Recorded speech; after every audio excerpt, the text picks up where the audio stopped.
Olá, tudo bem? A graça e a paz do nosso Senhor Jesus Cristo. Estamos aqui continuando a nossa série Fundamentos. Nós estamos num projeto de vídeos onde nós estamos com 4 séries. A série que fala sobre o Antigo Testamento, trazendo alguns ensinamentos de histórias do Antigo Testamento. Nós estamos também com uma série que fala sobre as cartas do Novo Testamento, também trazendo entendimento sobre as cartas do Novo Testamento, que ali trazem a doutrina da teologia cristã. Nós também estamos com uma série sobre os evangelhos, também trazendo ensinamentos sobre os evangelhos.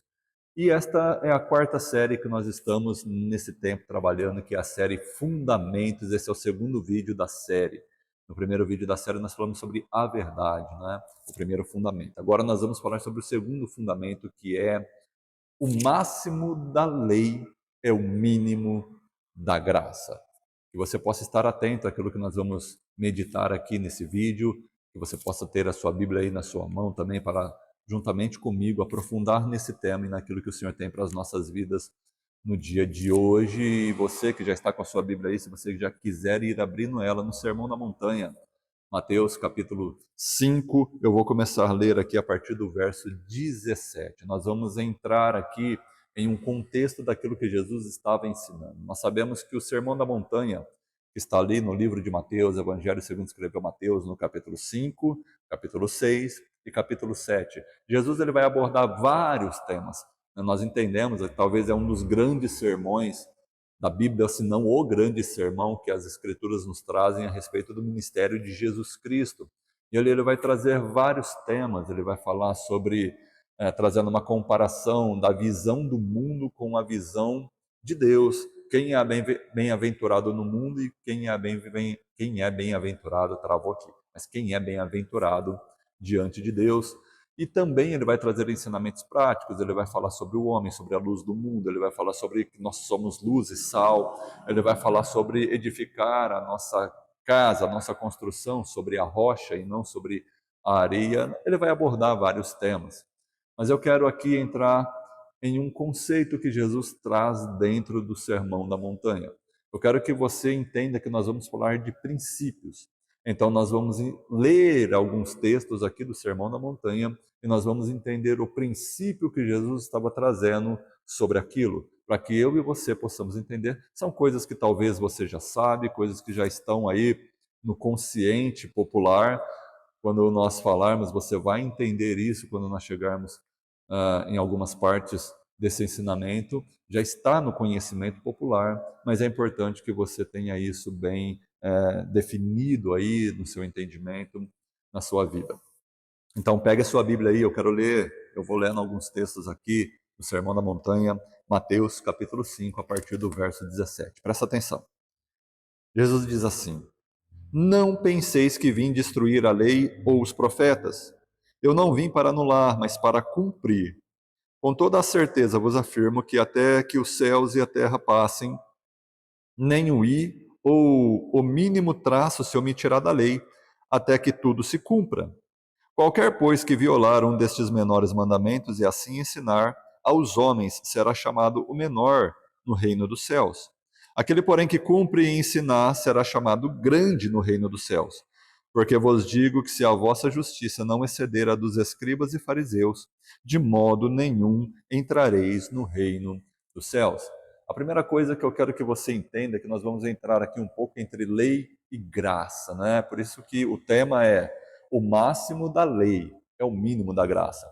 E o que é isso? O que fala quando nós falamos sobre lei e graça? A lei é aquela lei que foi definida principalmente por Moisés, quando ele tira o povo do Egito, e lá no monte ele declara a lei, aquela que está escrita nos 5 primeiros livros, principalmente nos últimos 3 primeiros livros da Bíblia ali, Levítico, Números e Deuteronômio. Ali está escrito a lei que Deus deu à nação de Israel. E você vai ver que toda a nação de Israel, ela cresce baseada nessa lei, ela vive baseada nessa lei. Foi um pacto que Deus fez, é o pacto da lei que Deus faz com Israel, onde o povo aceita essa lei lá no monte, quando Moisés apresenta diante do povo, e o povo aceita a lei de Deus e aceita fazer essa aliança, a aliança da lei que Deus tinha com Israel. E a graça é a nova aliança que nós temos através do sangue de Jesus Cristo, né? Que é para quem? É para todo aquele que crê. Né? A Bíblia fala assim, ó, Jesus veio para os seus. Os seus eram o povo de Israel, Jesus era judeu, mas os seus não receberam. Nós sabemos que os seus o perseguiram e o mataram, não é? Mas a Bíblia diz assim, mas a todos quantos o receberam, deu-lhes o poder de serem feitos filhos de Deus, a saber, os que creem no seu nome. Então, todos nós que cremos no nome de Cristo, nós temos a oportunidade de experimentar essa nova aliança através do sangue de Jesus Cristo. Essa nova aliança, ela foi pactuada conosco no sangue de Jesus, ou seja, o sangue de Jesus é o sangue da nova aliança que nós temos com Deus. Nós temos uma aliança com Deus através de Cristo e nós comemoramos isso na nossa cultura aqui evangélica todo mês, quando nós participamos da ceia do Senhor. Quando nós participamos da ceia do Senhor, nós estamos declarando aqui a nossa aliança, é a ceia da aliança, a nova aliança que nós temos com Cristo, onde nós lembramos quando foi cortada essa aliança em Cristo Jesus. E a lei, ela falava desse pacto que Deus tinha com Israel e era baseado em mandamentos, era baseado na lei, era baseado em tudo aquilo que estava escrito, onde havia que ser cumprido. A graça, ela é baseada na fé em Jesus Cristo. A justificação pela lei, ela aconteceria se alguém fosse obediente à lei. A graça, a justificação na graça, ela acontece quando alguém crê em Jesus Cristo, é pela fé, assim como Abraão, que antes da lei foi justificado pela fé, hoje também nós somos justificados pela fé. Eu não quero entrar muito aqui entre graça e lei e graça, porque é um assunto que já dá mais de um vídeo para que nós possamos discutir e não é o meu propósito hoje aqui. Mas o apóstolo Paulo, no livro de Romanos, ele nos declara, e também o escritor de Hebreus também nos declara que pela lei ninguém é salvo, irmãos. Pela lei ninguém pode ser salvo, ninguém foi justificado pela lei. Toda justificação que existe ou existiu na humanidade, ela sempre aconteceu pela fé, porque o homem cai na fé lá em Adão, quando ele deixa de acreditar em Deus e acredita na serpente. Mas ele também é restaurado na fé, no nome de Jesus Cristo.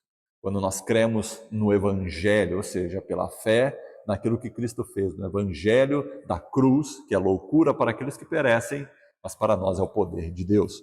Nós somos justificados pela fé. Então hoje nós vivemos a graça. Por que a graça? Porque o favor de Deus se manifestou a nós. O favor de Deus se manifestou a mim e a você através de Jesus Cristo. Nós vivemos no melhor tempo em que já existiu sobre a face da terra.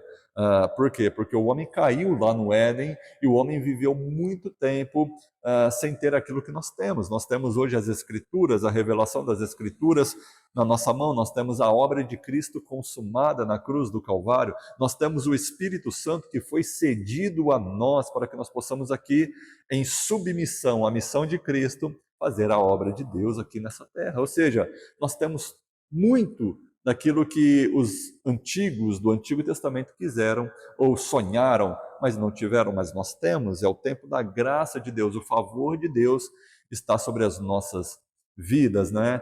O bom favor de Deus, a boa vontade manifestada em nossas vidas. E por isso que é importante nós entendermos algumas coisas. Por quê? Porque pode entrar em um conflito, porque a lei falava de regras, a graça fala de favor, não é? A lei falava de se cumprir regras, a graça fala de aceitar e crer. E com isso, muitas pessoas podem cair no erro ou na confusão ou não entender como que nós nos relacionamos com Deus hoje, no tempo da graça. Será que hoje, como é pela graça, eu posso fazer aquilo que eu quero, eu posso realizar aquilo da forma que eu quero, eu posso ser um cristão do jeito que eu quero, porque não depende mais das obras, não depende mais daquilo que eu faço, a salvação depende daquilo que Cristo fez, e é verdade. Então, poderia alguém dizer que uma vez salvo, salvo para sempre, que eu não tenho mais como perder essa salvação em Cristo Jesus? Alguém poderia dizer que não importa mais o que eu faça, não importa mais o que eu realize, não importa mais nada disso, porque o que importa é o que Cristo fez na cruz. Então hoje, se eu matar, roubar, se eu fazer as obras do diabo, que é matar, roubar e destruir, a salvação não poderia sair de mim, porque ela não dependeu de mim, ela não veio de mim. Mas isso é um erro de interpretação bíblica, é um erro de interpretação das Escrituras, porque não é isso que a Bíblia ensina, não é isso que Jesus ensina. E no Sermão da Montanha, quando Jesus está declarando esse ensinamento, ele vai deixar isso muito claro para que eu e você possamos ensinar, para que eu e você possamos viver, para que eu e você possamos entender. Olha só o que ele disse para nós. Ele disse assim: olha, não penseis que eu vim destruir a lei. Então, a primeira coisa que você tem que entender é que Jesus não destruiu a lei não foi destruída, ela não acabou em Jesus Cristo. Não, ela foi cumprida em Jesus Cristo. Jesus a cumpriu. Quando nós vamos prestar atenção na lei, você tem que entender que a lei ela dizia respeito em três aspectos. Em três aspectos. Havia a lei de culto, a lei do relacionamento do povo com Deus, ou seja, havia a lei do sacrifício, que era cultual a Deus, né, que é onde se sacrificavam animais, a maneira com que os sacerdotes entravam diante da presença de Deus, a maneira que o sumo sacerdote entrava diante da presença de Deus, a construção do tabernáculo, o relacionamento do povo com Deus, como o povo se relaciona. Irmãos, não é de qualquer jeito, não era de qualquer jeito, não era de qualquer maneira, não é? O povo ele tinha uma forma que foi estabelecida por Deus para que ele pudesse se relacionar com Deus. E havia leis estabelecidas nessa questão cultural, nessa questão religiosa de se religar a Deus, religião. Havia também uma parte, um aspecto da lei que era uma lei civil, uma lei que dizia respeito à nação de Israel, a como a nação de Israel se comportaria, que é onde se falava de punições, é onde se falava de como você tinha que viver em relação ao seu irmão, eram leis que falavam sobre dívidas, que falavam sobre tempo de escravidão, eram leis que falavam sobre o tempo de descanso, o ano de descanso, os anos sabáticos, os anos do jubileu, eram leis que se falavam da questão civil, da questão de leis para uma nação, como uma nação se comportava. Uma nação ela é composta da sua cultura e das suas leis. E na religião, no contexto aqui judaico, que Moisés estabeleceu aqui, era uma junção de religião e civilidade. Então, aquilo que eles entendiam por civilidade, aquilo que era da convivência civil para ter um relacionamento entre pessoas, para conseguir conviver, para ter um relacionamento como uma nação, também foi estabelecida na lei que Deus deu a eles. Então eles tinham leis, leis de como se comportar, leis de como acontecia quando alguém era pego num erro, alguém era pego em uma falta, leis para também restringir as punições, leis também que diziam respeito a terras, leis que diziam respeito ao comando, às autoridades. Ou seja, havia leis de várias formas. Para quê? Para que o povo pudesse ter ali a sua cultura formada, a sua cultura ali, a sua civilidade, ter uma nação, ser uma nação que pudesse conviver entre eles, não é? E você vai pegar muitas leis que diziam respeito à comida, leis que diziam respeito até mesmo a roupas, a cabelo, a tudo que era questão de civilidade e questão de cultura, de uma marca cultural daquela nação que foi separada por Deus entre as nações para ser luz entre as nações, não é? Então, havia a lei que dizia respeito ao culto, havia as leis que diziam respeito a essa questão civil e havia a lei também, dentro da lei, um aspecto que dizia respeito às questões morais, não é? A questão moral, a questão daquilo que é certo e daquilo que é errado em si, ou seja, sobre matar, roubar, sobre o adultério, sobre a mentira, ou seja, isto são questões morais que dizem respeito à moral pessoal, à moral de cada um. E quando nós entendemos isso, nós compreendemos isso, nós podemos aprofundar naquilo que Jesus está falando, entender aquilo que Jesus está dizendo aqui no Sermão da Montanha. Jesus está trazendo algo aqui no Sermão da Montanha, um fundamento no texto que nós lemos. Porque Jesus vai dizer assim, ó, eu não vim destruir a lei, eu vim cumprir.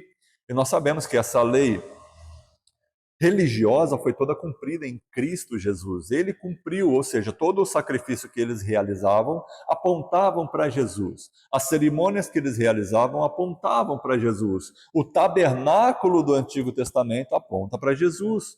Não é? A Arca da Aliança aponta para Jesus. Todo o Antigo Testamento, na questão cerimonial, na questão religiosa, apontava para Jesus Cristo.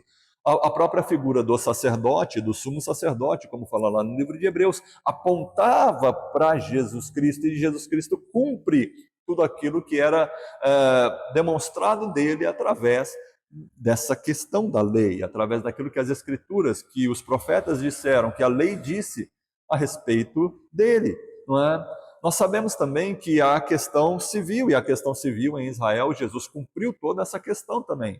Jesus ali, ele estava inserido como um judeu e cumpriu a lei, não quebrou a lei como um judeu, ele também cumpriu a lei. Agora, há uma questão moral que extrapola a questão civil e a questão religiosa que apontava para Cristo da sua época, há uma questão moral. E essa questão moral, ela extrapola a nação de Israel, ela vai extrapolar o povo judeu, ela vai alcançar todas as nações. Por quê? Porque não é uma questão de identidade de uma nação, é uma questão de quem nós somos, é uma questão da pessoa, é uma questão de quem eu sou moralmente, que fala comigo, especificamente comigo. Veja como Jesus vai desenvolver esse conceito. Veja bem, Jesus diz assim, ó, verso 19, verso 18. Com toda certeza vos afirmo que até que os céus e a terra passem, nem o i ou o mínimo traço se omitirá da lei, até que tudo se cumpra. Ou seja, uma parte dessa lei já se cumpriu em Cristo, mas ainda há a lei que está aí, tem uma parte que ainda não está cumprida. Não é? Nós devemos cumprir essa outra parte da lei. Nós não podemos omitir e nem mudar. Jesus vai dizer assim, verso 19: qualquer, pois, que violar um destes menores mandamentos e assim ensinar aos homens, será chamado o menor no reino dos céus. Aquele, porém, que os cumprir e ensinar, será chamado grande no reino dos céus. Veja que aqui ele não está falando só da nação de Israel, ele está falando do reino dos céus. O reino dos céus é esse lugar aonde nós fomos transportados. A palavra de Deus vai nos dizer que nós fomos retirados do reino das trevas e fomos transportados para o reino do Filho, para o reino de Cristo.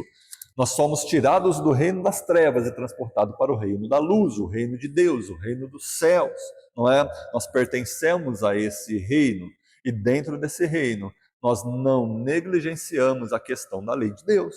Nós não negligenciamos. Não é a lei que nos transportou para cá, não é a lei que nos colocou aqui. A graça de Deus nos transportou. Nós não poderíamos sair das trevas e vir para a luz. Nós não poderíamos. Mas Cristo nos transportou, Deus nos transportou através de Cristo. Ele nos colocou nessa aliança de sangue, no sangue de Jesus Cristo, e hoje nós fazemos parte dessa graça maravilhosa de Deus, da salvação, desse reino de Deus. Nós somos cidadãos dos céus. Não é? Nós somos cordeiros com Cristo, nós somos embaixadores do reino de Deus, é o que a Bíblia diz de nós. Olha só, deixa eu falar para você. Nós fazemos parte, representamos esse reino, mas olha o que a Bíblia diz: qualquer que violar desses menores mandamentos, não é? E assim ensinar, será chamado menor no reino dos céus. Aquele, porém, que cumprir e ensinar, será chamado grande no reino dos céus. E agora nós vamos entender o princípio que nós vamos tratar aqui, porque Jesus ele vai especificar isso. Ele vai nos mostrar o que ele está falando, ele vai trazer à tona o que ele está dizendo aqui nesse princípio. Então nós vamos ler os textos e depois nós vamos trazer o princípio por trás do texto, para que você possa entender. Ele diz assim, verso 20: porque vos digo, se a vossa justiça não exceder a dos escribas e fariseus, de modo nenhum entrarei no reino dos céus. Se a vossa justiça não exceder, não for maior que a dos escribas e fariseus, de modo nenhum entrarei no reino dos céus. E quem eram os escribas e fariseus? Os escribas e fariseus eram os religiosos, a nata, né? O primeiro escalão da religiosidade judaica. Os escribas é aqueles que tinham contato direto com a lei de Deus, que escreviam e copiavam a lei de Deus, conheciam as palavras dos profetas, conheciam as palavras da lei, do Pentateuco, e os fariseus eram aquela elite religiosa que tinha o comando, a liderança religiosa da sua época, era aquele partido que tinha o controle religioso e também boa parte do controle político da sua época, eram os fariseus. Mas eles procuravam obedecer a lei de uma forma rígida, eles procuravam obedecer tudo aquilo que estava escrito lá e ensinar tudo aquilo que estava escrito de uma forma bem rígida. Quando Jesus fala aqui que tem que exceder, Jesus não estava falando algo fácil para o povo da sua época, porque o povo da sua época olhavam para aqueles homens como exemplos. Aqueles homens, os escribas e os fariseus, conhecedores da lei, da Torá, conhecedores das escrituras, das palavras de Deus, eram um exemplo para eles, era exemplo. Então, quando Jesus fala aquilo, aquilo serviu até certo ponto de escândalo para eles. Por quê? Porque aqueles homens eram um exemplo. Como que eu vou exceder a justiça desses homens? Para muitos era impossível, porque eram homens que eram dedicados à vida totalmente para essa questão religiosa, para essa questão da fé. E Jesus vai então trazer à tona o que Jesus está falando.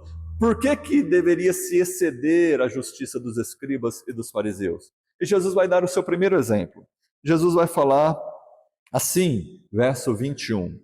Ouvistes que foi dito aos antigos, não matarás, mas quem assassinar estará sujeito a juízo. Eu, porém, vos digo que qualquer que se irá contra o seu irmão estará sujeito a juízo. Também qualquer que disser a seu irmão, raca, será levado ao tribunal. E qualquer que chamar de idiota estará sujeito ao fogo do inferno. Olha só, o que está falando aqui? Jesus está falando assim, ó, olha, presta atenção, está escrito, não matarás. Não matarás é não assassinarás. Não assassinarás. Você não pode tirar a vida de outra pessoa, né? Por um motivo fútil. Você não pode tirar a vida de outra pessoa porque você se irou, porque você está chateado, porque você está magoado. Você não pode assassinar alguém. É pecado, é errado. Você não pode matar. Não matarás. Isso é o que está escrito, é o que estava escrito na lei, 10 mandamentos. Aí Jesus agora vai falar assim para ele: eu, porém, vos digo que qualquer que se irá contra o seu irmão, que qualquer que declarar contra o seu irmão uma palavra de morte, que qualquer que chamar o seu irmão de idiota se irá tratar com ele com indecência, com ira, declarar palavras contra a vida dele, já é réu do inferno, já cometeu o homicídio.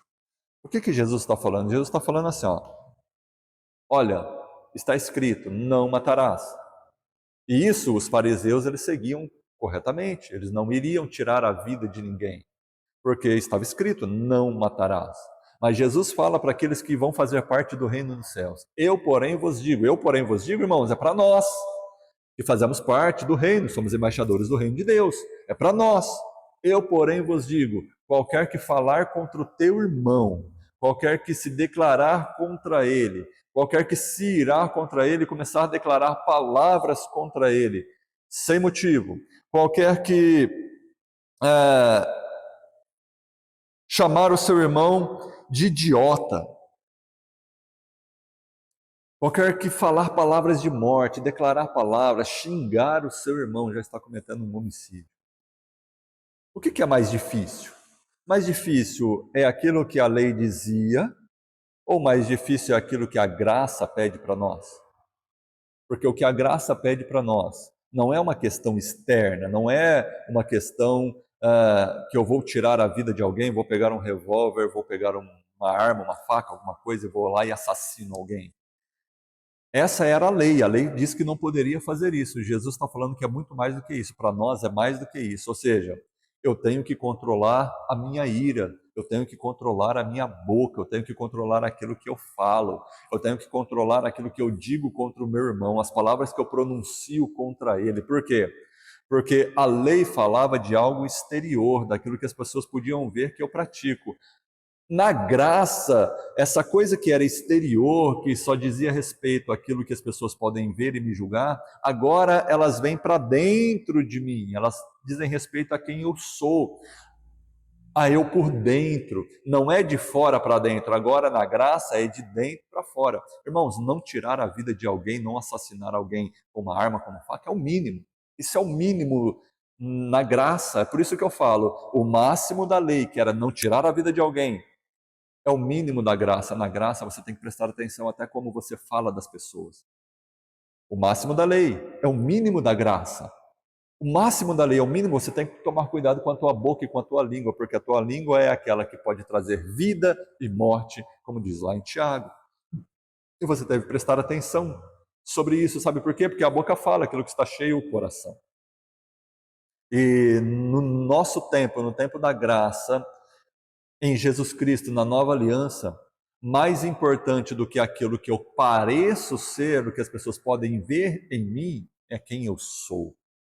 É quem eu sou. Veja, as pessoas olham a aparência. Samuel, quando está lá ungindo a Davi, ele olha os irmãos de Davi, que eram grandes e fortes, e ele quer ungir um deles porque eles tinham postura e aparência de rei.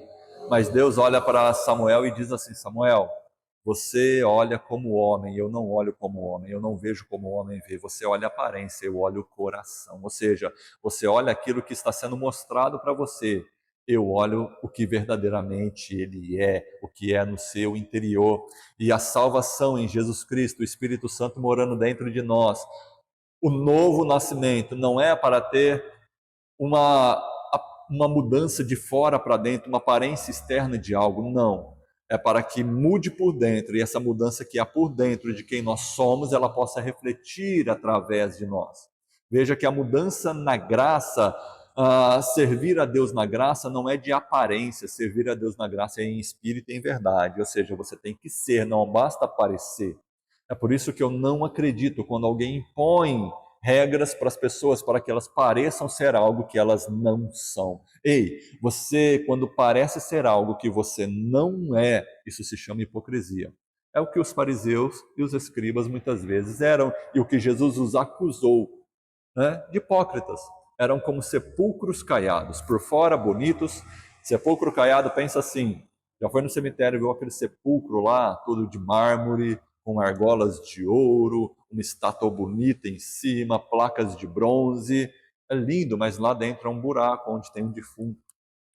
Você entende? É um sepulcro caiado. Por fora ele é maravilhoso, mas por dentro tem um defunto lá dentro. E Jesus acusava os fariseus disso. A aparência deles era maravilhosa, mas por dentro eles estavam mortos. Nós não podemos ser assim. A nossa transformação é de dentro para fora. E eu não estou falando aqui que você não vai ter que lutar para transformar. Ou seja, é claro que sim, em alguns momentos da vida você precisa de uma transformação naquilo que você faz aqui fora. E isso é uma luta, e muitas vezes você vai fazer, se esforçar, mas é porque você quer fazer isso, não é porque alguém está impondo a você. Veja, a, a vida com Deus hoje, a vida com Cristo hoje, não pode ser uma vida de mentira, ela tem que ser uma vida de verdade. Ou seja, não pode ser uma obrigação, tem que ser um querer. Você tem que querer mudar, você tem que querer ser transformado, você tem que querer sair do vício, você tem que querer sair da mentira, você tem que querer sair do engano, você tem que querer parar de falar contra as pessoas, de se irar, você tem que querer, e quando você quer, há um Espírito Santo morando dentro de você que vai te conduzir a esse lugar de perfeição em Cristo, de maturidade em Deus, para que você possa cumprir tudo aquilo que Ele espera de você. Mas veja, na lei, não matarás. Na graça, o que a palavra pede de nós? Não falar mal. Irmãos, é fácil isso? Não, é um processo. É um trabalhar na nossa vida, onde nós começamos a prestar atenção nas nossas práticas. E porque nós prestamos atenção e sabemos que não agrada a Cristo, nós começamos a lutar para mudar elas, mas não é fácil. Não é fácil, mas é o que é pedido para nós. O que é pedido para nós. Mas ele continua, ele diz assim, verso 23. Assim sendo, se trouxeres a tua oferta ao altar e te lembrares que teu irmão tem alguma coisa contra ti, deixa ali mesmo diante do altar a tua oferta, e primeiro vai reconciliar-te com teu irmão, depois volta e apresenta a tua oferta. Ou seja, o que ele está falando aqui? Que mais do que você dar algo para Deus, dar dinheiro, dar uma oferta, trabalhar para Deus, primeiro você tem que consertar quem você é. Não adianta nada. A principal oferta que Deus aceita de você não é aquilo que você dá, é quem você é. É você. Lá no primeiro livro da Bíblia, quando Caim e Abel, eles vão levar a oferta a Deus, a Bíblia vai dizer que a Abel e a sua oferta Deus aceitou, mas a Caim e a sua oferta, né, Deus rejeitou. Mas Deus rejeitou quem? Caim e a oferta, não foi só a oferta, não é só aquilo que Caim estava dando. Tanto é que Deus vai a Caim e diz assim para ele: se você proceder bem, também não será aceito. Ou seja, não será aceito quem? A oferta? Não, Caim. Antes de você fazer algo para Deus, Deus tem que receber você. É você primeiro. Ou seja, primeiro você conserta a tua vida. O que está falando aqui? Se você tem alguma coisa contra o teu irmão, se você tem alguma coisa contra o teu irmão, foi lá, brigou, foi lá, fez aquilo que não devia fazer, fez aquilo que falou mal, né, brigou sem necessidade, se irou contra o teu irmão, e você vai trazer a oferta a Deus, você pega a tua oferta, põe ali no altar, deixa separado, vai e conserta-te com o teu irmão. Se conserta, pede perdão, perdoa. Né? Às vezes o irmão pediu perdão para você, você não perdoa, vai lá, perdoa o teu irmão, pede perdão, se conserta para ele, faz ali o acordo, faz o que precisa ser feito e depois você vem, pega a sua oferta e apresenta a Deus. Por quê? Porque primeiro Deus olha para quem você é, para o teu interior, para depois aquilo que você faz. Porque muitas pessoas poderiam tentar comprar a Deus, não é? Olha, eu não quero perdoar o meu irmão, eu não quero liberar perdão para ele, mas eu vou fazer assim, ó, vou pegar aqui minhas finanças e vou levar todas elas, vou pegar uma grande quantia e colocar ali. Irmãos, os fariseus, os escribas, eles faziam isso, eles pegaram grandes quantias, muitas vezes, e colocavam diante de todo mundo lá no altar, sabe para quê? Para ser visto pelos homens, para mostrar que eles eram alguém desprendidos e tal, mas é para ser visto. É para ser visto, irmãos, para ser visto, deixa eu falar para você, quando alguém faz alguma coisa para ser visto pelos homens, está no Sermão da Montanha também, é um outro dia nós vamos falar sobre isso, mas quando alguém faz alguma coisa para ser visto pelos homens, a glória dele, a recompensa dele é quando alguém bate palma para ele e fala: nossa, que legal, olha lá o que ele fez. E não passa disso, é toda a recompensa que ele vai receber. Mas de Deus que vê no oculto, Deus que vê no secreto, esse não vai receber nada. Mas os fariseus faziam isso. E nós não podemos ser assim, não é dar por dar, não é entregar por entregar. É por quem nós somos, é porque nós queremos fazer isso a Deus. Mas antes de entregar uma oferta a Deus, eu me entrego como oferta para Deus. A minha vida tem que ser uma entrega. Né? E isso é uma questão interior, mais uma vez, veja, Jesus está trazendo, tirando do exterior, que é aquilo que a lei prega, e trazendo para o interior, que é aquilo que a graça pede de nós. E ele vai continuar, não é? Vamos acelerar para que você entenda o princípio. Verso 27. Ouvistes que foi dito: não cometerás adultério. Eu, porém, vos digo que qualquer que olhar para uma mulher com intenção impura em seu coração já cometeu adultério. Ou seja, o que ele está falando aqui? Ele está falando assim: olha, qualquer que olhar para uma mulher com um coração impuro, que desejar essa mulher, já cometeu adultério. A lei dizia: não adulterarás, ou seja, não vai e não consuma o ato do adultério. Não consuma, ou seja, não faça, não se deite com a mulher do teu próximo, ou não se deite com. Ah, não deixe que a mulher de alguém se deite com você. Não, não faça isso. Não faça isso. Não adultere. Isso é o que a lei dizia. E eles seguiam rigorosamente. Mas Jesus vai trazer mais profundo. Jesus vai falar assim: a lei dizia: não adulterarás. Eu vos digo que se você olhar com uma má intenção, você já cometeu adultério. Irmãos, é fácil isso? Na nossa realidade, nesse mundo moderno que nós vivemos, como muitas vezes nós vemos aí algumas práticas de vestuário, de como as mulheres se vestem nos dias de hoje. É fácil isso, mas não é algo externo. Veja, não é a questão de alguém ser pego lá na cama do motel com outra mulher, com o marido de outra mulher, ou alguém se pega lá com a mulher de outro marido. Não é essa questão moral só do ato físico em si. O que Jesus está trazendo é mais profundo. Por quê? Porque a lei dizia do ato físico. Jesus está trazendo para o interior nosso, ou seja, precisa ter uma mudança interior. Não é uma questão do que as pessoas podem ver e julgar você, do que a lei diz ali, é uma questão de quem você é. Ou seja, você vai mudar de dentro para fora. A lei fala de fora, a graça fala de dentro para fora, não é? De dentro para fora. Olha só, verso 29. Se o teu olho direito te leva a pecar, arranca-o e lança-o fora de ti, pois é mais proveitoso perder um dos teus membros do que todo o teu corpo ser lançado no inferno. E se a tua mão direita te fizer pecar, corta e atira para longe de ti, pois é melhor que um dos teus membros se perca do que todo o teu corpo seja lançado no inferno. Veja que aqui Jesus faz um parênteses para trazer algo interessante, é um conceito, veja, é um fundamento aqui também que Jesus está trazendo. Olha, se o teu olho te faz pecar, arranca ele. Se a tua mão te faz pecar, arranca ele. Aqui, irmãos, não é uma literalidade para você cometer mutilação no teu corpo. Não é isso, é um princípio. Entenda o princípio. Veja, é um sermão. Jesus está trazendo princípios aqui. Nós vamos trazer o princípio aqui do máximo da lei ao mínimo da graça. Mas aqui também é um princípio. Veja, se tem alguma coisa que está te fazendo pecar na tua vida, arranca isso da tua vida, meu irmão. Não fica com aquilo ali. Deixa eu falar para você.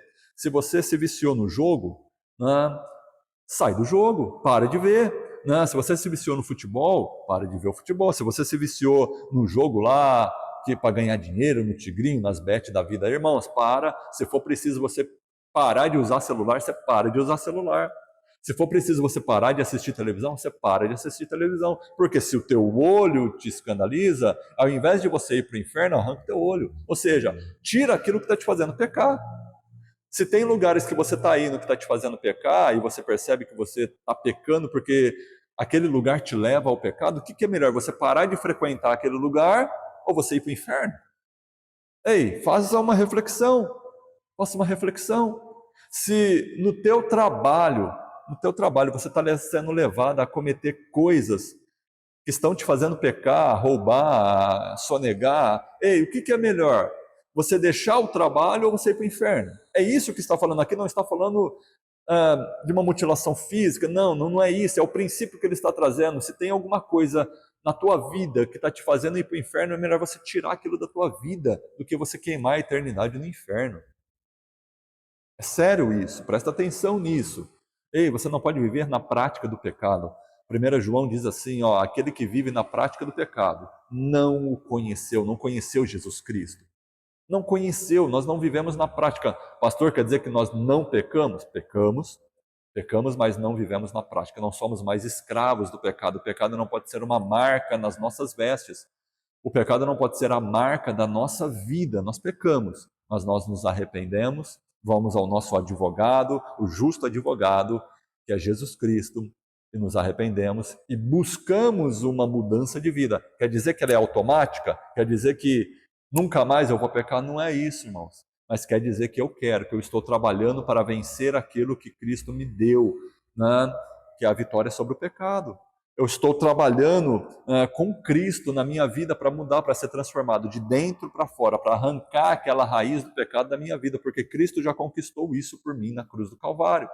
Quando eu estou lutando contra o pecado, Deus está lutando comigo, a meu favor. Quando eu estou lutando com o pecado a favor dele, irmãos, eu estou sendo inimigo de Deus, Deus está lutando contra mim. Isso é uma coisa simples de se entender. Então, não seja escravo do pecado, não viva na prática do pecado. E se tem alguma coisa na tua vida que está te levando a pecar, deixa aquilo, deixa o lugar, deixa a amizade, deixa muitas vezes o relacionamento, deixa muitas vezes a mentira, o trabalho, deixa isso, sai, tira isso. É melhor você perder isso, né, que vai custar. Não estou falando que não vai custar, não estou falando que não é difícil. Eu não estou falando que não é como você sentir perder um dos seus membros, porque essa é a analogia que Cristo está falando. Mas eu estou falando para você que é melhor você perder, muitas vezes, um amigo, uma amiga, do que você perder a sua salvação. É melhor você perder um tempo de lazer, um tempo de entretenimento, do que você perder a salvação da tua alma. É isso que Jesus está falando, não é? Aí Jesus vai falar assim, ó, verso 31. Foi dito também, aquele que se divorciar de sua esposa deverá dar a ela uma carta, uma certidão de divórcio.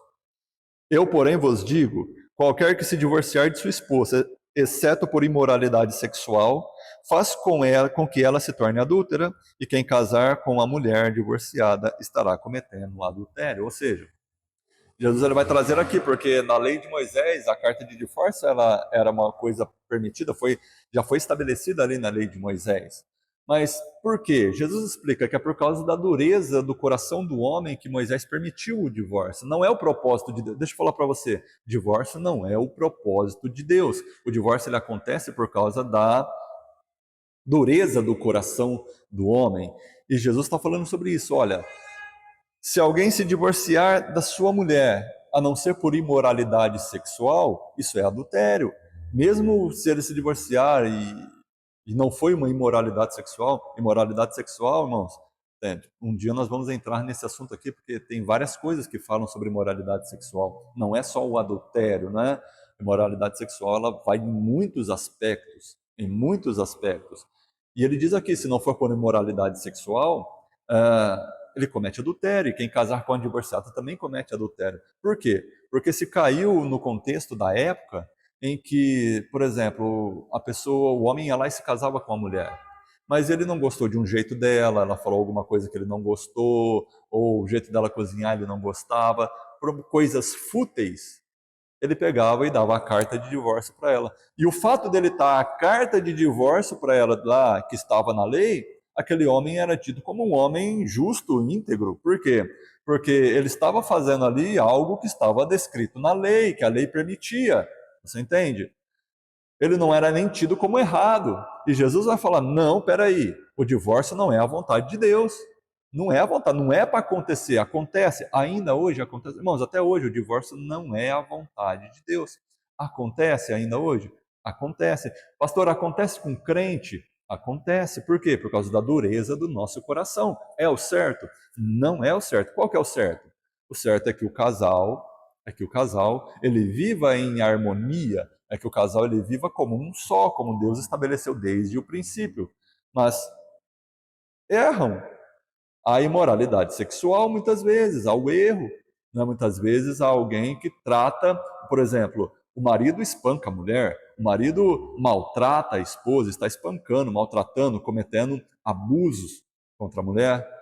Veja, é errado, mas é vontade de Deus que haja. Não é vontade de Deus, é vontade de Deus que haja o adultério, que haja a imoralidade sexual. Não é a vontade de Deus que haja a prostituição. Não é a vontade de Deus essas coisas. Não é a vontade, mas acontece. E quando acontece, o que deveria acontecer? Deveria aquele que cometeu o erro se arrepender, não é? Essa é a vontade de Deus. Errar, nós podemos errar, mas quando há o erro, tem que haver arrependimento. Mas não é arrependimento de dor no coração, não, é arrependimento de mudança de vida. Eu me arrependo e vou mudar, eu vou ser transformado, vai acontecer uma metanoia, uma transformação na minha vida, não é? Essa é a vontade de Deus. Que não erre. Se errou, que haja arrependimento. E se houve arrependimento, que haja perdão. Mas deixa eu perguntar para você, sempre há perdão? Sempre, quando há o erro, sempre há arrependimento? Ou você percebe que muitas vezes a pessoa erra de novo, erra de novo, erra de novo, erra de novo, não é? Às vezes tem um remorso, mas não tem arrependimento, porque não tem mudança de vida. Deixa eu falar uma coisa para você, irmãos. Nem Deus pode nos perdoar se nós não nos arrependermos e pedirmos perdão para Ele, falar: Senhor, me salva.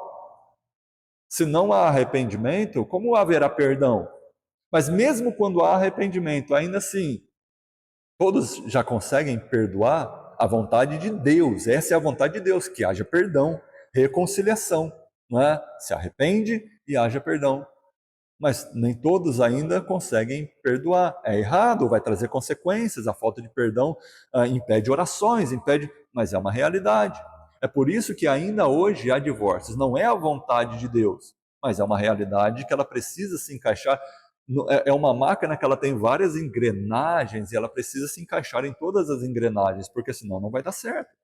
Não é simplesmente falar: ah, não, não faça, não acontece, não pode existir. Não, não é assim, não é tão simples assim.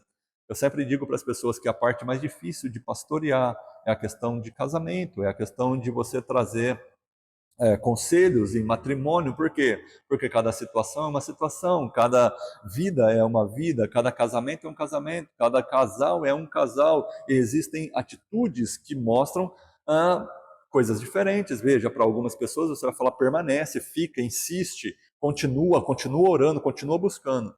E para outros você vai ter que dizer assim: sai da casa desse homem, que senão você vai morrer, ele vai te matar. Você percebe? Você percebe como que é? Você entende que o problema não é a lei de Deus. O problema é que o homem tem o seu coração endurecido ainda hoje. Ainda hoje nós temos o nosso coração muitas vezes endurecido em muitos aspectos. Nós ainda, mesmo dentro da igreja, não chegamos à perfeição.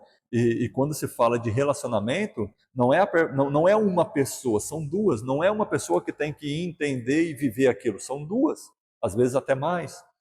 E é por isso que casamento é uma coisa tão complicada. E Jesus está falando aqui, ó, mas o divórcio, independente se está acontecendo, independente se teve adultério, independente se teve imoralidade sexual, não é a vontade de Deus. E se não é a vontade de Deus, é pecado. Agora, quanto mais aquilo que eles estavam praticando lá. Ah, não, se está escrito na lei que eu posso dar, então eu vou lá, achei aquela brecha na lei, eu vou me despedir da mulher, vou mandar para lá, vou mandar para outro lugar. Olha, não era aquilo que eu pensava, não era aquilo que eu queria. Ela não fala do jeito que eu gosto, ela não cozinha do jeito que eu gosto. Ela falou mal para mim, ela brigou comigo, entendeu? E ele dava a carta de divórcio e enviava ela embora. Olha só como que era na sua época. E muitas vezes sem recursos, sem nada, mandava de volta para casa do pai. Quanto não, ela ficava sem ter o que fazer, vivendo como um mendigo, vivendo de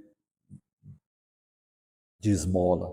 Olha só como que é sério. É por isso que na cultura do Antigo, na cultura até do Novo Testamento, você vai ver Deus tratando com muito carinho das viúvas e dos órfãos, não é? Porque muitas pessoas naquele tempo tinham essa questão de ter que viver por causa da sociedade que eles viviam, de esmola, de pedir ajuda, e a igreja era pedida para que a igreja ajudasse essas pessoas. Então você entende aqui, você compreende aquilo que Jesus está falando? Olha, não é para acontecer, não é para ter, não é para acontecer. Isso Deus não se agrada. Não faça isso por qualquer coisa. Ah, mas está escrito na lei que eu posso. Mas é moral? É moral? É certo você realizar isso? Não, porque não é uma questão do que as pessoas estão fazendo, do que a lei, é uma questão de quem você é, de quem você é em Deus. Se você quer ou não cumprir a palavra de Deus. Olha só o que está dizendo aqui, ele vai continuar dizendo, ele vai falar sobre juramentos, para você não jurar falsamente, porque você não pode. Ele vai falar sobre vingança, não é? Porque está escrito é olho por olho, dente por dente. Ele vai falar de vários princípios, mas eu quero aqui, eu creio que já dá para que você entenda o que ele está falando. Veja, o máximo que a lei pedia é o mínimo que a graça pede. Porque a lei, ela pedia algo que podia ser visto pelos homens. A graça pede algo que Deus pode ver no seu coração. E por que eu falo que o máximo da lei é o mínimo da graça? Porque, irmãos, viver aquilo que a lei dizia é o mínimo hoje para você ser crente. Você quer ser crente hoje? Tem uma coisa que é mínimo, por exemplo, tirar a vida de alguém é máximo? Nossa, olha, eu nunca matei ninguém, nunca dei uma facada em ninguém. Alguém pode se vangloriar disso? Não, irmão, isso é o mínimo. Isso é o mínimo, é o mínimo. E até o mundo sabe disso. Até o mundo sabe disso. Tanto é que se um crente, né, um dia for lá e cometer um homicídio, a primeira coisa que as pessoas do mundo vai falar assim: oh, você viu lá, fulano matou fulano. E ele era crente. Porque o mundo sabe disso, que o mínimo é você não tirar a vida de ninguém. Você pode se vangloriar como um cristão de não adulterar, de não trair a sua esposa, de não trair o teu marido? Não, irmão, isso é o mínimo. Aquilo que a lei pedia é o mínimo para você ser crente, é o mínimo. Veja, o mundo sabe disso. O mundo sabe disso. Se tem um crente adulterando, traindo a esposa traindo o marido, pode ter certeza que quem sabe disso, a primeira coisa que eles vão falar: olha lá, você viu ciclano, você viu fulano, o que está fazendo? Está traindo, é crente, você não viu? E é crente, fala que é crente. Por quê? Porque o mundo sabe, irmão. O mundo sabe. Quando eu disse para você lá no comecinho que até o mundo sabe disso, irmãos, todos nós sabemos disso. Isso é um conceito que todos nós já entendemos. O mínimo para você ser crente é não adulterar, não trair a tua esposa, não trair o teu marido. Isso é o mínimo. É o mínimo. Veja, você, como diz aqui nas Escrituras, olho por olho, dente por dente. Né? Mais para frente estava falando ali, se vingar, né? Não vou me vingar, vou tal, tal, tal. Né? Isso é o que a lei dizia. E Jesus fala assim: não, não, você não vai se vingar, não. Quando alguém fazer alguma coisa contra você, você vai perdoar ela. Quando alguém te ferir uma face, você dá a outra. Quando alguém te roubar a capa, você dá a túnica. Quando alguém te obrigar a caminhar 1 milha, você caminha 2. Por quê? Porque você não está fazendo algo porque a lei está respaldando você. Você está fazendo algo por quem você é. Se você fizer alguma coisa só porque a lei, você começa a achar brechas na lei para que você possa colocar para fora o mau homem que você é, e você começa a achar brechas na lei, isso mostra na verdade quem você é. Por exemplo, não, eu não estou gostando, não estou bem aqui, se casei aqui, mas não era o que eu queria, eu gostava da minha vida de solteiro, eu vou largar aqui, eu vou divorciar. Por quê? Porque a lei permite. Até hoje, a nossa lei aqui, na sociedade, infelizmente, nos dias de hoje, você pode se divorciar por qualquer motivo, né? Às vezes tem pessoas que já casam, já marcado o dia que vai divorciar, infelizmente. Deixa eu falar para você, a lei aqui, ela pode até dar isso para você, mas quem você é, a tua moral diante de Deus, você está baseado nas Escrituras e na palavra de Deus? Deixa eu falar para você, o mundo olha para você e o mundo sabe que tem coisas, irmãos, você é crente, por exemplo, você começa a mentir para as pessoas. A primeira coisa que as pessoas vão falar para você, não dirás falso testemunho, né? Diz a lei. Mas não mentir, irmãos, é o mínimo. É o mínimo. Se você começar a mentir, as pessoas vão chegar para conversar entre elas e vai falar assim: olha lá, aquele cara lá é mentiroso, e fala que é crente. E fala que é crente, por quê? Porque o mundo sabe que é o mínimo para você viver. O máximo que a graça, o máximo que a lei pedia é o mínimo da graça, irmão. E o que eu faço a partir daqui?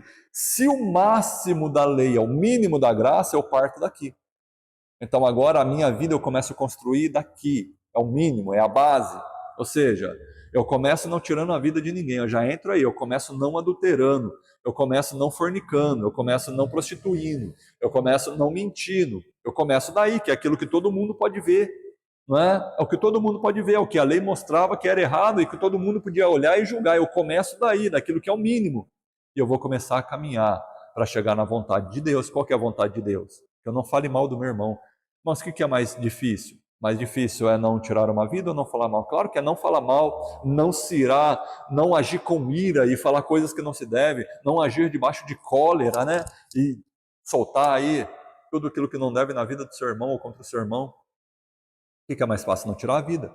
É fácil você não falar mal, não criticar, não julgar, não falar morte contra o seu irmão? É difícil, mas agora que você é crente, você sai da base, do mínimo, e você começa a caminhar. Aquilo que você foi ontem, hoje você tem que ser melhor. Aquilo que você é hoje, amanhã você tem que ser melhor. Aquilo que você é amanhã, depois da manhã você tem que ser melhor. Por quê? Porque a Bíblia nos compara ao sol que nasce pela manhã e vai brilhando mais e mais e mais até se tornar dia perfeito. Ou seja, é uma caminhada que agora nós estamos progredindo rumo ao alvo, né? Deixando as coisas que para trás ficam, prossigo para aquelas que estão adiante de mim. Prossigo para o alvo, ou seja, nós temos um alvo que é ser parecidos com Cristo. Então nós começamos a mudar, nós começamos a ser transformados de dentro para fora. Né? Não adulterar é o primeiro passo. É o primeiro passo para você ser crente, irmão. Para você ser crente, é o primeiro passo para você ser um cristão. É o primeiro passo. Agora você vai começar a lutar contra você mesmo, para deixar maus desejos, para deixar cobiças indevidas, né? Controlar os teus olhos, controlar a tua mente, os teus pensamentos, as tuas vontades, as tuas concupiscências, os teus desejos. Aí você vai lutar contra a pornografia, você vai lutar contra o erro, você vai lutar contra os maus desejos, contra a cobiça do próximo, da mulher do próximo. Você vai lutar agora contra aquilo que há dentro de você, que os outros muitas vezes não podem olhar, mas o que Deus pede é que haja uma transformação interna. Uma mudança interna, não é aquilo que você parece ser. Você não pode parecer crente, você tem que ser crente. Por dentro, uma transformação. Por isso que o Espírito Santo foi dado a você. Não é para ficar dormindo dentro de você. Não é só um presentinho que está guardado lá dentro de você, não. O Espírito Santo é Deus agindo dentro de você para te transformar de dentro para fora, segundo a imagem de Cristo Jesus. Essa é a função do Espírito Santo dentro de nós, nos preparar para o encontro com Cristo. Agora, há uma mudança interior, mas veja, nós partimos de uma base. Você tem que entender isso, você tem que partir de uma base. Tem que partir de uma base. E muitas vezes a própria sociedade ela já entendeu isso, ela já sabe disso, e você mesmo já sabe disso aí no seu subconsciente. Você sabe que para ser crente, você vai ter que deixar algumas coisas. Você quer ser crente? Crente, que eu falo, irmãos, não é nem da religião, crente em Deus, ser cristão. Você quer ser um cristão? Você quer ser crente? Ei, você tem que partir do mínimo. E qual é o mínimo? O mínimo é essa questão moral: não adulterar, não matar, não roubar, não mentir. Você entende? Não sonegar imposto, dar um bom exemplo, prestar atenção no seu palavreado, como que você conversa com as pessoas, não pode ficar falando muito palavrão, tomar cuidado da roda que você assenta. Olha lá, é crente, mas está sentado no meio daqueles lá que só fala besteira, que todo mundo lá está falando que está traindo, todo mundo lá, e ele está batendo palma lá. Mas é crente, está lá no meio. Não é assim que o mundo fala de nós, irmãos. Quando nós escorregamos, quando nós erramos, o mundo ele está de olho na nossa vida, e muitas vezes o mundo está nos julgando. Por quê? Porque ele sabe que existe um mínimo para você ser crente. Até o mundo sabe disso. Bom, até o inferno sabe disso. E você também sabe disso. Então nós não podemos nos vangloriar como cristãos ou achar que nós somos grandes coisas se nós estamos fazendo a mesma coisa que os fariseus só, ou seja, estamos no mínimo. Não, nós devemos progredir. Então nós começamos do mínimo e vamos progredindo naquilo que nós somos, lutando conosco mesmo. A nossa maior luta, irmãos, é contra a gente mesmo. Porque quanto mais nós nos aproximamos de Jesus, que é a luz, a grande luz, a luz que brilha no mundo, a luz que ilumina o mundo, nós percebemos as trevas que há em nós.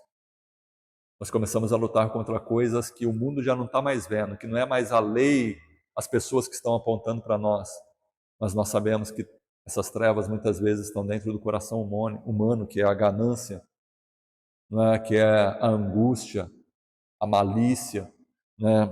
Que é o rancor, a amargura dentro de nós, a ansiedade muitas vezes, a incredulidade, que o mundo não pode ver essas coisas, irmão, mas aí nós começamos a lutar com essas coisas. Mas a princípio, o primeiro patamar que nós devemos vencer é o básico, é o mínimo. E o mínimo da graça é o máximo que a lei pedia na questão moral. Na questão moral, irmãos, o máximo que a graça, que a lei pedia, é o mínimo que nós devemos viver hoje. Não é? Por isso, quando nós entramos nesse assunto, até fazendo um gancho aqui, veja, havia um mínimo na lei. Qual que era o mínimo da lei na questão de... Tem muita gente que critica a igreja por causa de oferta, por causa de dízimo. O dízimo é da lei, o dízimo tal, tal. Sim, irmãos, o dízimo foi estabelecido... Na verdade, ele foi criado bem antes da lei, já é citado antes da lei em Abraão, mas ele é estabelecido como uma lei em Moisés, não é? Ele é estabelecido ali. E muita gente não entende a questão da oferta, a questão do dízimo, porque era estabelecido na lei.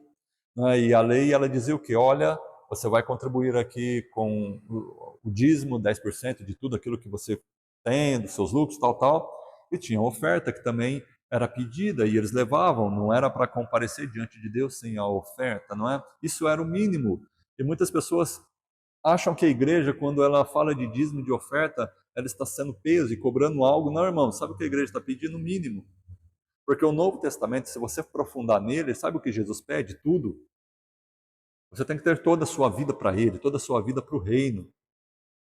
Agora deixa eu perguntar, se você não conseguir dar o mínimo, como que você vai dar o tudo? Você começa pelo mínimo, é o mínimo. O que a lei pede é o mínimo da graça, é o mínimo para ser um cristão. Se você não conseguir ser fiel no mínimo, como que você vai ser fiel no todo? Jesus diz isso: se você não é fiel no pouco, como que você vai ser fiel no muito?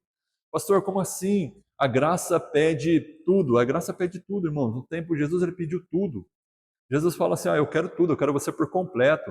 Né? Eu não quero só uma parte de você, eu não quero que você só... Não, eu quero a sua vida. Você tem que viver para Deus com toda a sua vida. Pastor, mas eu trabalho lá fora, como que eu vou deixar tudo? Não, irmãos, lá fora, trabalhando, a sua vida como um médico, a sua vida como um professor, a sua vida como um gari, a sua vida como um pedreiro, a sua vida como uma empregada, não importa, a sua vida lá fora, ela tem que ser para Cristo.